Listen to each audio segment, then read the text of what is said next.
Ok, donc dans cette vidéo, on va voir en première partie, je vais vous expliquer les heures de l'overnight, ce que c'est, pourquoi c'est important. Et en seconde partie, on va voir tout ce qui est longue liquidation et short covering. Donc comme vous le savez, le market profile, on ne traite pas des setups, on traite une compréhension du marché. Et donc l'overnight est hyper important. D'accord? Donc l'overnight, c'est quoi? On a une session Globex, donc une session électronique qui commence le dimanche à minuit jusqu'au vendredi fin d'après-midi sur chaque bourse. À l'intérieur de ça, on a le cash, la session qu'on va appeler cash et la session overnight. Donc la session cash, c'est l'open et la clôture de la bourse en question. Et l'overnight, c'est tout ce qui se passe en dehors de ça. Ok. Donc si je prends un exemple là, par exemple, moi je trade le pétrole. J'ai une session cash de 9h à 14h30 New York. Et j'ai donc ici, que vous voyez ici ma session cash, d'accord, avec les lettres séparées. Et le bloc que vous voyez ici, là, c'est mon overnight. Donc l'overnight de 14h30 à 9h. Donc pour régler ça, j'ai les templates sur le Discord si vous voulez. D'ailleurs, ceux qui sont intéressés par Atas, il n'y a pas de code promo, mais je partage mes commissions. Donc ceux qui veulent, c'est qu'à me contacter en privé sur le Discord pour ceux qui veulent rejoindre Atas. Donc voilà. Donc il y a deux templates, hein. Je fais deux templates différents. J'en fais un pour la session la session donc cash 9h 14h30 et 14h30 9h pour la session overnight. Si vous tradez les indices heure de New York, vous êtes sur du 9h30 16h, ok. Et donc overnight 16h 9h30.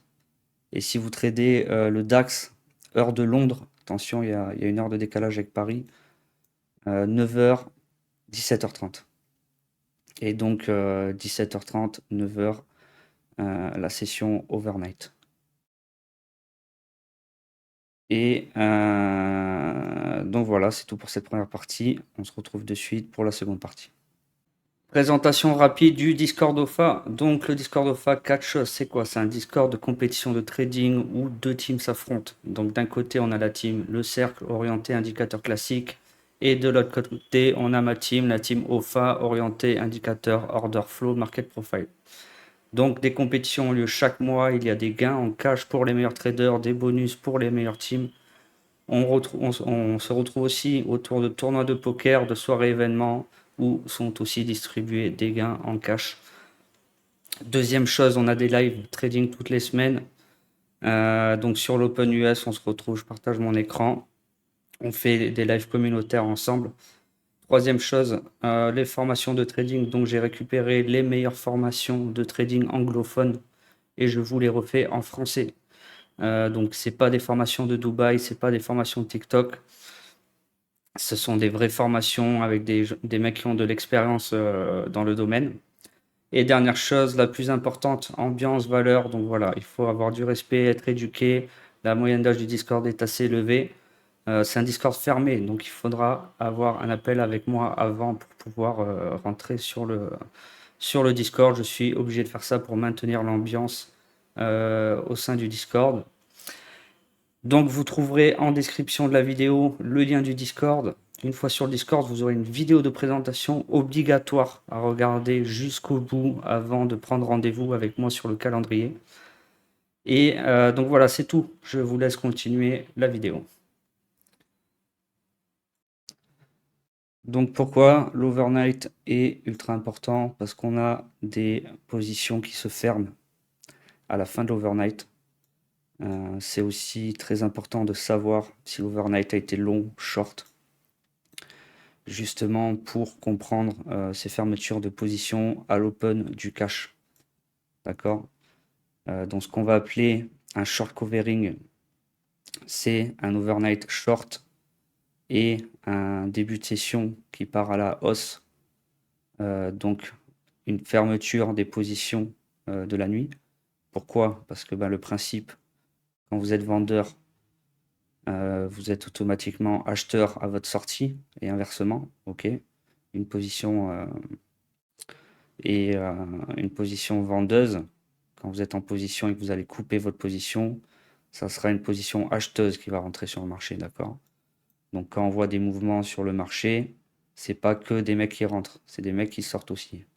Donc la compréhension de l'overnight est très importante parce qu'il y a beaucoup de positions qui se ferment à l'open. Il y a souvent des gens qui se font avoir par ce faux mouvement de l'open, qui pensent que c'est une force des nouveaux arrivants, alors que c'est simplement du short covering ou de la longue liquidation. Donc comment savoir si un overnight est short ou long?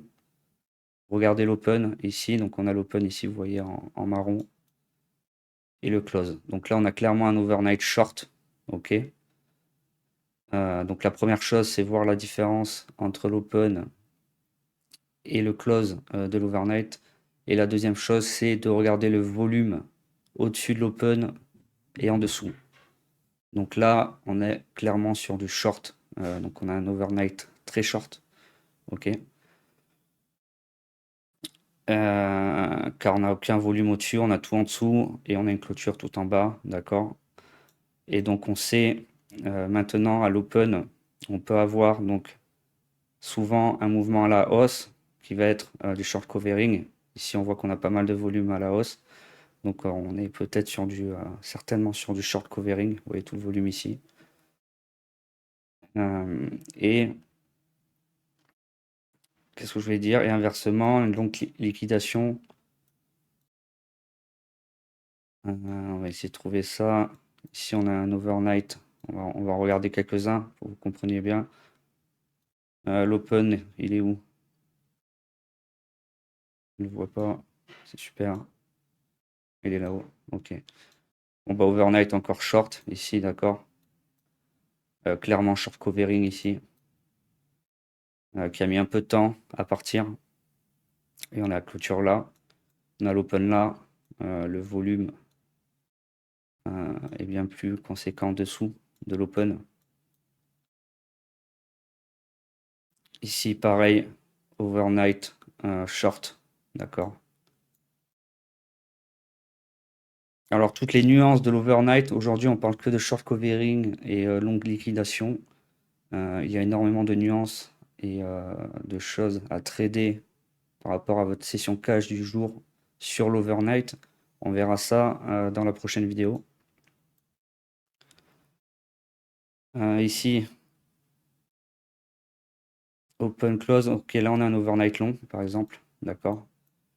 Ce qui est important de comprendre donc à partir de ces informations, c'est que si le marché ne fait pas de short covering ou de longue liquidation, c'est qu'on a une grosse confiance dans le marché et donc on peut partir en tendance. Ok. Si vous êtes sur un overnight long, par exemple, bah voilà ici, on est sur un overnight long et vous voyez on n'a pas de longue liquidation. L'exemple typique, on a une journée bullish. Pourquoi? Parce que là, on sait que tous les longs de la nuit ont gardé leur position. Il y a beaucoup de confiance. Les nouveaux entrants suivent ces positions. Et donc, on a ce qu'on appelle un marché en confiance. Donc, c'est très important d'analyser cette ouverture de marché par rapport à l'overnight. On peut trouver des journées en tendance. Alors, même si le marché, voilà, ça n'arrive pas souvent, on sait que le marché est à 85% rotationnel et en équilibre. Mais c'est un très bon indicateur. Voilà, on voit que ça, on sort. Là, en plus, on commence. Alors, on est dans la fourchette de la veille. On la quitte très vite. On va faire un pullback sur les baies dessus. Mais on part en mouvement bullish. Donc, voilà, pour résumer, on regarde si on a un overnight long ou short. Comment on regarde ça? On regarde l'open et le close. On regarde le volume en dessous et au-dessus de l'open. Ok. Deux choses. Ici, zéro volume. Énormément de volume en haut. Open ici, close ici. Donc pour savoir, et ensuite on ne se fait pas avoir à l'open en cas de retracement contraire à notre overnight, d'accord? C'est souvent des longues liquidations ou des short covering, c'est comme ça que ça s'appelle.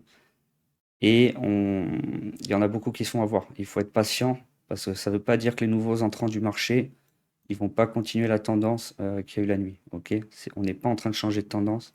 C'est des fermetures de position et on attend vraiment les nouveaux entrants du marché pour voir sur quel type de journée on se dirige. Et voilà, et troisième point, donc si on n'a pas de short covering ou de longue liquidation, on est sur un marché en confiance, donc potentiellement une journée à tendance. Et ben, après, voilà, hein, c'est pas, comme vous avez vu, c'est des infos, c'est des nuances. Ici, on aurait pu se faire avoir. Vous avez vu, on est sur un. On était sur. C'est ici, hein, je crois. L'overnight, il est short. Ça continue à descendre. Donc on peut croire, en plus on quitte l'équilibre là.